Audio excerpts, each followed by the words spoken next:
1. Produksi. Produksi merupakan kegiatan untuk menghasilkan barang atau jasa agar dapat dimanfaatkan oleh konsumen. Pihak yang melakukan kegiatan produksi disebut dengan produsen. Untuk menghasilkan barang atau jasa tersebut, proses produksi mengombinasikan berbagai sumber daya ekonomi. Sumber daya ekonomi tersebut dikelompokkan dalam 4 faktor produksi, yaitu sebagai berikut. A. Sumber daya alam, bahan baku. Sumber daya alam adalah segala sesuatu yang disediakan oleh alam dan dapat dimanfaatkan oleh manusia untuk memenuhi kebutuhannya.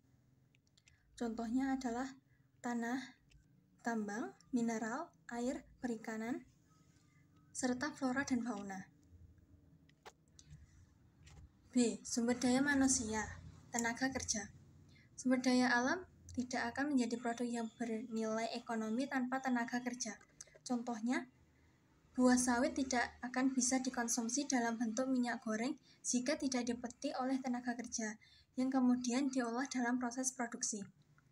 Berdasarkan contoh tersebut, tampak bahwa tenaga kerja manusia dibutuhkan untuk memenuhi kebutuhan manusia. Oleh karena itu, tenaga kerja manusia merupakan faktor produksi. Berdasarkan kualitas yang dimiliki, tenaga kerja manusia dikelompokkan menjadi 3, yaitu tenaga kerja terdidik, tenaga kerja terlatih, serta tenaga kerja tidak terdidik dan tidak terlatih. C. Sumber daya modal. Modal usaha dapat berupa barang dan uang. Contoh modal berbentuk barang adalah mesin, peralatan, dan kendaraan. Tanpa adanya modal, sebuah usaha tidak dapat melakukan proses produksi. Contohnya, sebuah usaha membutuhkan uang untuk membeli bahan baku dan mesin-mesin produksi. D. Kewirausahaan. Kewirausahaan merupakan usaha kreatif yang dibangun berdasarkan inovasi untuk menghasilkan sesuatu yang baru, memiliki nilai tambah, memberi manfaat, menciptakan lapangan kerja, dan hasilnya berguna bagi orang lain. Sugoto 2010. Seseorang yang mempunyai kemampuan berwirausaha adalah wirausahawan. Wirausahawan adalah seseorang yang berani mengambil resiko untuk menciptakan sesuatu yang baru dan bernilai ekonomi. Seorang wirausahawan harus ulet, berorientasi pada kualitas dan efisiensi, mampu menentukan tujuan, serta mampu membuat perencanaan dan pengawasan yang efektif. 2. Distribusi. Distribusi merupakan kegiatan penyaluran produk dari produsen kepada konsumen. Pihak yang melakukan kegiatan distribusi disebut distributor. Cakupan kegiatan distribusi adalah sebagai berikut. A. Pembelian, B. Pemilihan, C. Pengemasan, D. Penyimpangan, E. Pengangkutan. Aktivitas distribusi seringkali mengalami hambatan yang berdampak pada meningkatnya biaya transportasi dan resiko pada kerusakan barang. Contoh, hambatan dalam kegiatan distribusi adalah kuantitas dan kualitas infrastruktur seperti jalan raya, pelabuhan, bandara, dan jembatan yang kurang memadai, serta jarak geografis yang relatif jauh. Dalam kegiatan distribusi, dikenal adanya sistem distribusi. Sistem distribusi adalah cara yang digunakan distributor untuk menyalurkan barang kepada konsumen. Secara garis besar, ada 3 sistem distribusi yang dapat digunakan, yaitu sebagai berikut. A. Sistem distribusi langsung, B. Sistem distribusi semi langsung, C. Sistem distribusi tidak langsung. Selanjutnya saya akan membacakan konsumsi. Konsumsi adalah kegiatan mengurangi nilai guna barang atau jasa yang dilakukan oleh individu atau kelompok untuk memenuhi kebutuhannya. Pihak yang melakukan kegiatan konsumsi disebut konsumen. Contoh, kegiatan mengurangi nilai guna barang atau jasa adalah memakan nasi, minum teh, dan mencuci baju dengan deterjen.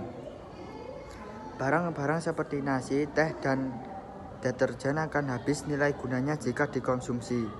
Jika konsumen ingin mengonsumsi lagi, barang-barang tersebut juga harus diproduksi kembali.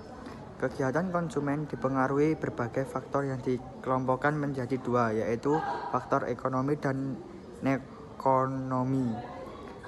A. Faktor ekonomi yang mengaruhi konsumsi adalah sebagai berikut.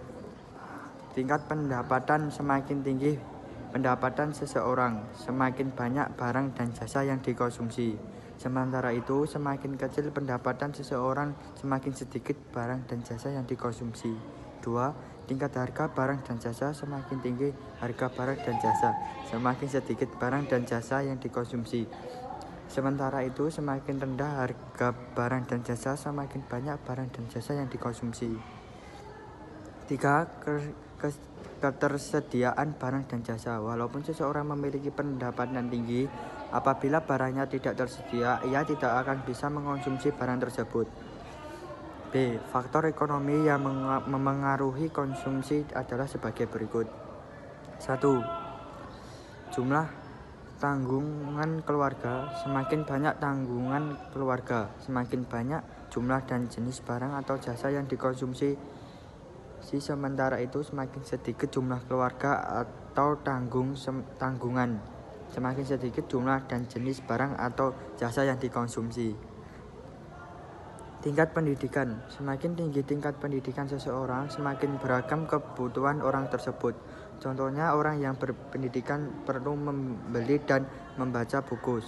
Sebaliknya, orang yang pendidikan kurang tidak menjadikan buku sebagai kebutuhan. Tempat tinggal. Kebutuhan orang yang tinggal di daerah perkotaan tentu berbeda dengan orang yang tinggal di daerah pedesaan. Pada umumnya, kebutuhan orang yang tinggal di daerah perkotaan lebih banyak dibandingkan dengan orang yang tinggal di daerah pedesaan. 4. Lingkungan sosial, budaya, agama, dan adat istiadat. Salah satu contohnya adalah adanya larangan memakan dan makanan tertentu bagi penganut suatu agama. Sementara itu, bagi penganut agama lain, makan tersebut tidak dilarang. Hal inilah yang menyebabkan konsumsi setiap orang berbeda. Cukup sekian, terima kasih.